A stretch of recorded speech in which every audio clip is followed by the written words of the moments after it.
Yo, hey, what's up guys? Welcome back to the channel. It's been a few days. Yeah, it's been a few days.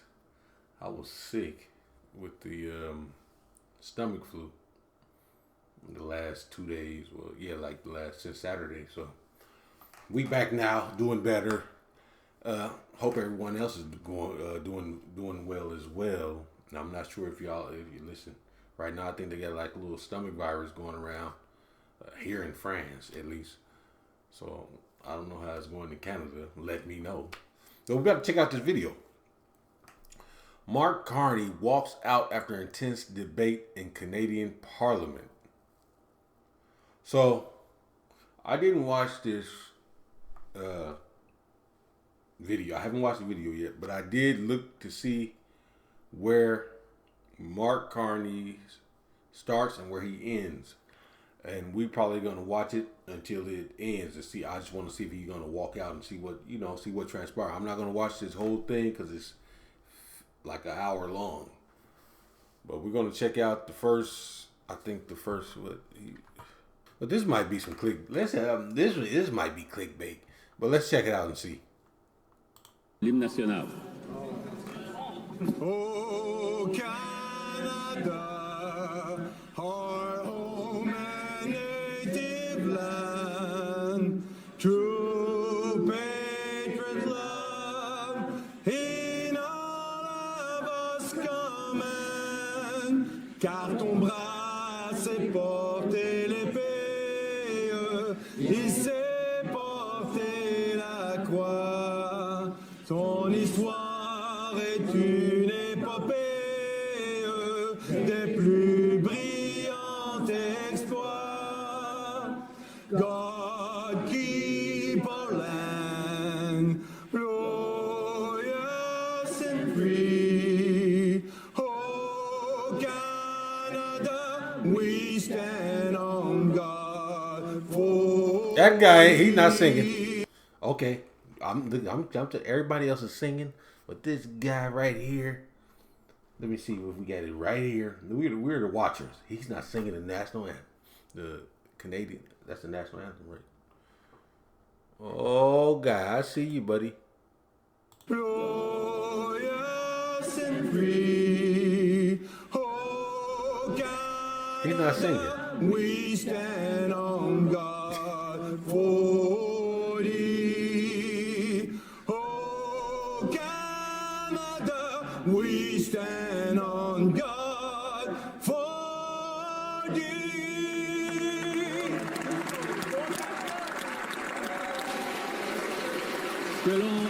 Let's get to that. Ouvre les portes. May the doors be open. Questions. The Honorable Leader of the Opposition. Thank you very much, Mr. Speaker. I would like to welcome the Prime Minister to his first official question period. This is where democracy lives, and this is where we provide rigorous scrutiny on every word he says and every dollar he spends on behalf of Canadians. Now, let's talk about those words and dollars. During the election campaign, it was elbows up as he put retaliatory tariffs on the U.S. Then secretly, he dropped those tariffs to effectively zero. But he didn't stop there. He told Canadians that the government would collect $20 billion in revenue from those tariffs and use it to cost his platform. Now that those tariffs are going to bring in $0, two quick questions. Why wasn't he honest with Canadians during the election? And how's he going to make up the shortfall? Is he going to borrow it, print it, or tax it? The Right Honorable Prime Minister. Mr. Speaker, may I first thank my constituents from Nepean for giving me the honor of being here.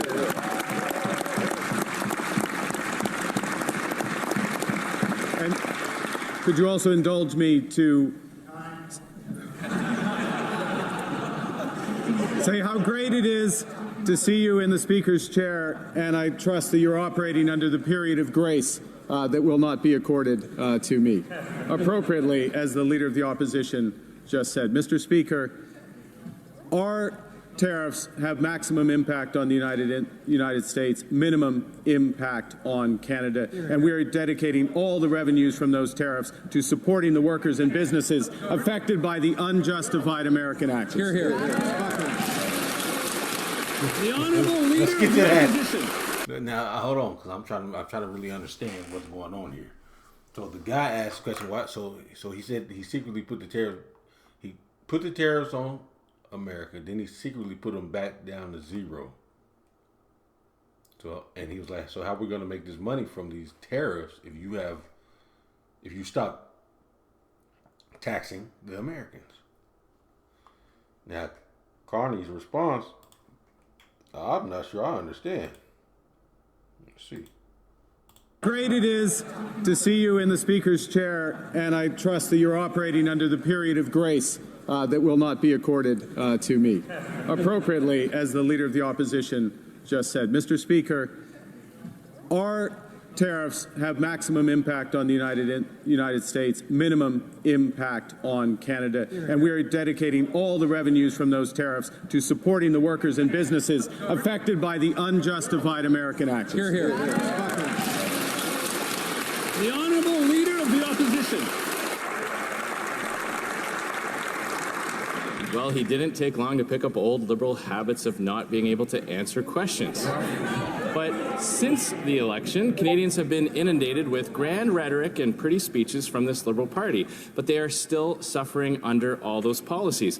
Household debt up at record levels, number of people who can't pay their mortgages increasing, food bank use continuing to rise. Now TD Bank is forecasting a recession with hundreds of thousands of lost jobs. The PM said undoing the damage of the last 10 years would require great speed, but he's not going to table a budget for 6 months. If he's the man with the plan and the guy you hire in a crisis, why won't he table a budget before he goes on summer vacation? The right honorable Prime Minister.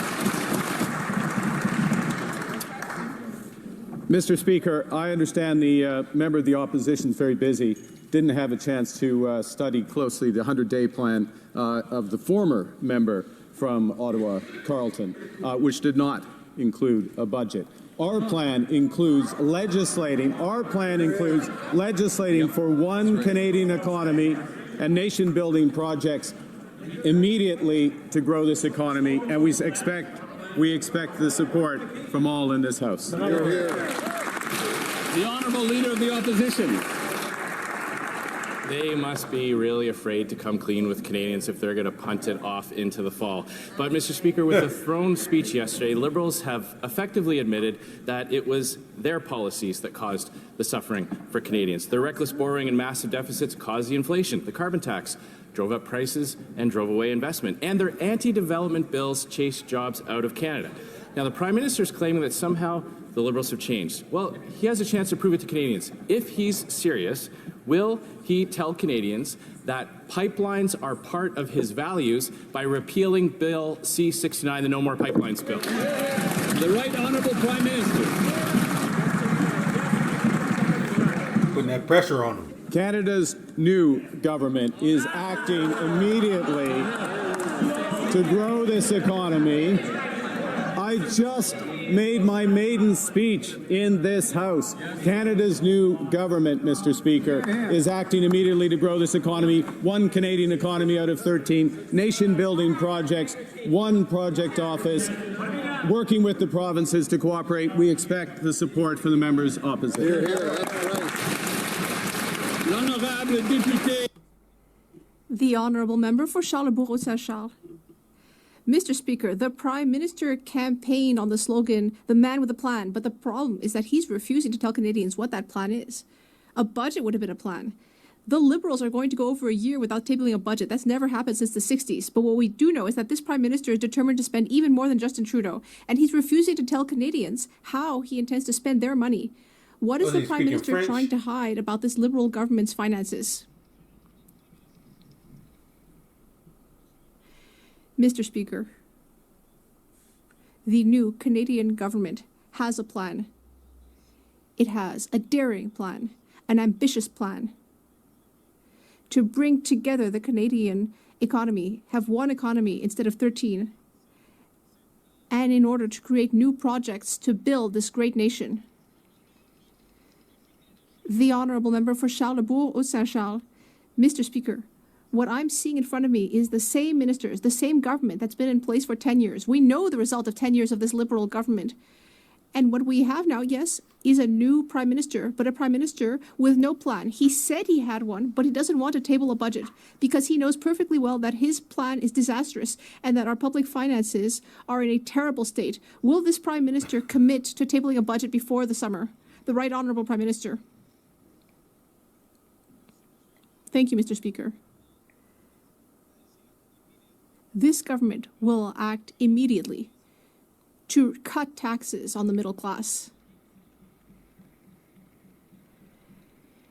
by hundreds of dollars for the average family. We will also reduce or remove GST on new home builds. We have a plan, and we will be bringing in that plan immediately. The Honourable Member for Charlesbourg-Saint-Charles. Mr. Speaker, a few weeks ago, we were having an election campaign. And during the election campaign, we heard a lot about the threats of Donald Trump. Now, this government brought in retaliatory tariffs against Donald Trump, but then they discreetly took away those tariffs during the campaign. But they didn't say anything about it because they wanted to make sure that Canadians would stay scared.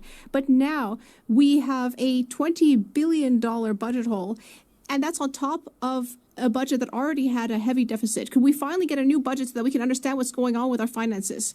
The Right Honourable Prime Minister. Thank you, Mr. Speaker. The member across the way must have been referring to the Conservative platform when he talked about the $20 billion deficit. Well, that's all right. Well, Mr. Speaker, we have counter tariffs against the Americans, and they will have maximum impact on the United States while having minimum impact in Canada. The Honourable Member for Belleuil-Chambly. Mr. Speaker, the topic that set off this election campaign and the entire basis of the Liberal strategy was the trade and tariff and even the annexation crisis that we've been seeing with Donald Trump. But despite this, yesterday's throne speech, read by a foreign monarch, did not mention trade. It did not mention tariffs. So, Mr. Speaker, I'm wondering how it is that this terrible crisis that got our Prime Minister elected, how did it just get forgotten in the throne speech? The Right Honourable Prime Minister. Thank you, Mr. Speaker. Now, for those who were there at the throne speech, for those who were there, we heard about transformation in the throne speech, the transformation of the global trade system, which is a crisis for Canada, a security crisis for Canada. We have a daring plan in order to respond to this crisis. Hey, listen, they're putting that pressure on him. And he's not coming with answers like, yeah, we're going to do this and do that and do this and do that. All he's saying is that we're going to respond and we're going to, he's not saying how. Hey, there's a lot of, going around the question. Just like the opposition had said at the beginning. He didn't answer the question at first. He really just weaved in and out of there.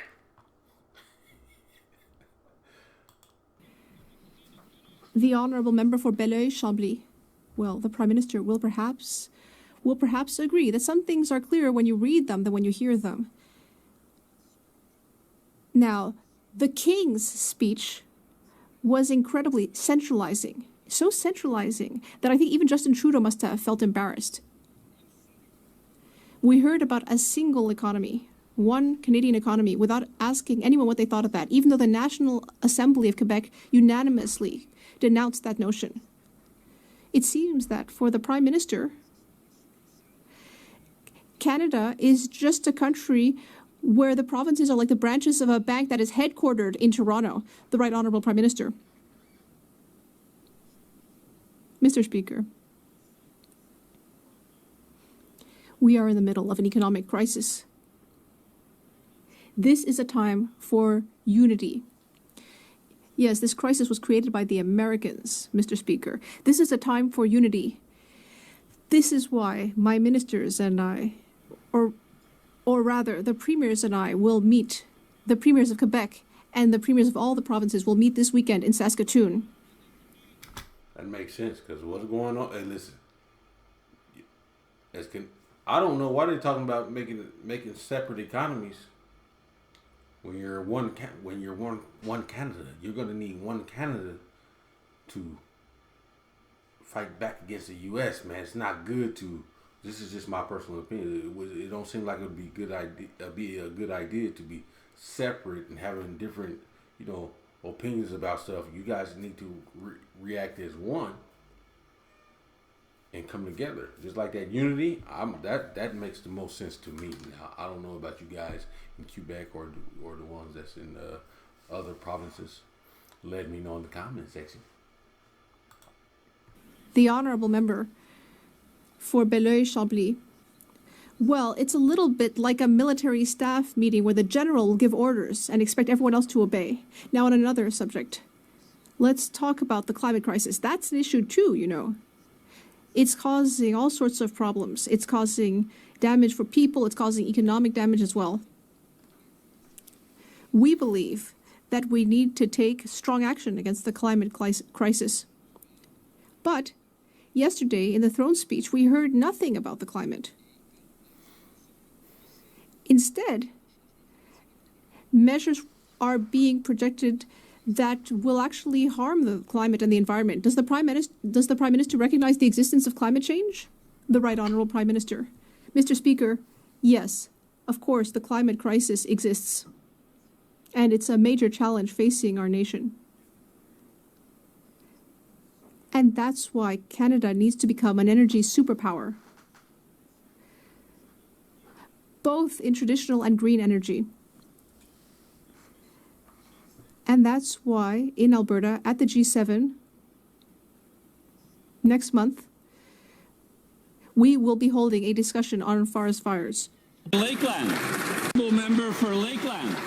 Yesterday, the PM said Canadians shouldn't focus on pipelines. We'll tell that straight to the hundreds of thousands of workers who lost their jobs when these Liberals killed pipelines, LNG exports to allies, and capped Canadian oil and gas. Last year, 98% of Canadian crude went to the U.S., Canada's biggest customer and competitor due to these Liberals. But in April, the PM said he won't repeal their No New Pipelines, Never Build Anything unlawful Bill C-69 and ignores premiers and businesses. When will he repeal Bill C-69?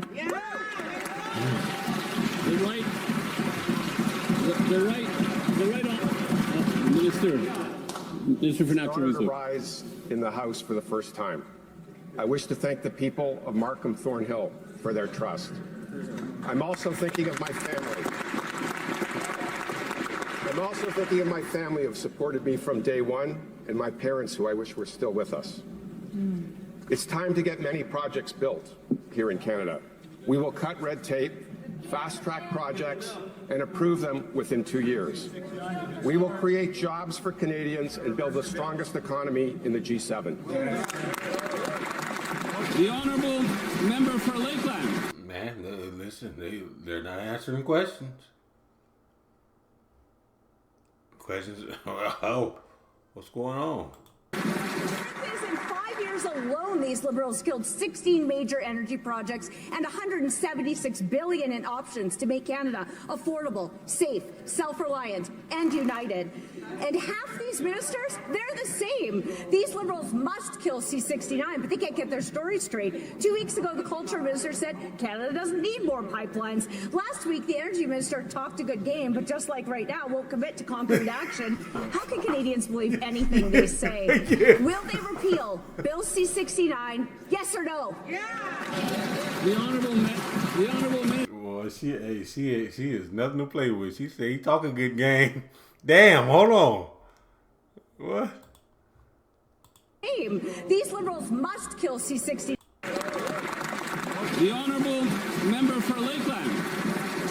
In 5 years alone, these Liberals killed 16 major energy projects and $176 billion in options to make Canada affordable, safe, self-reliant, and united. And half these ministers, they're the same. These Liberals must kill C-69, but they can't get their story straight. 2 weeks ago, the Culture Minister said Canada doesn't need more pipelines. Last week, the Energy Minister talked a good game, but just like right now, won't commit to concrete action. How can Canadians believe anything they say? Will they repeal Bill C-69? Yes or no? The Honourable Minister of Energy and Natural Resources. The Prime Minister has been clear. Yes, we will support new pipelines if there is consensus in Canada for them. With American tariffs threatening our economy and threatening our sovereignty, we must protect our energy security. There is no question energy is Canada's power. It will help us build the strongest economy in the G7, guide the world in the right direction, and help us be strong at the negotiating table. We will win this trade war. We will make Canada an energy superpower. The Honourable Member. Bro, that ain't, come on, man, hold on, no. No. They're coming with you with stuff, and you are reading some stuff that's been pre-written on a paper. That's foolishness. You can't do that. But anyway, I don't think Mark Carney's going to speak anymore. I would love to watch the rest of this, but I know you guys will. Come on, guys. I know you guys. You guys don't watch all the full videos, so we're going to cut it off here. If you guys want me to watch the full thing, just let me know in the comment section, and we'll check out wherever we left off. But yeah, let me know what you thought. I think Mark Carney, they just jumping around questions. Come at him. Come with him. Come straight down the line. That's just the way I am. Like, come straight down the line. But I know when you're in politics, you can't always say things direct like that. You know, you have to be calculated on your movement and your words. Very important. But yeah, that's the video. My man Mark Carney hasn't walked out yet. I don't know what they're talking about, but yeah, let's go. Intense debate.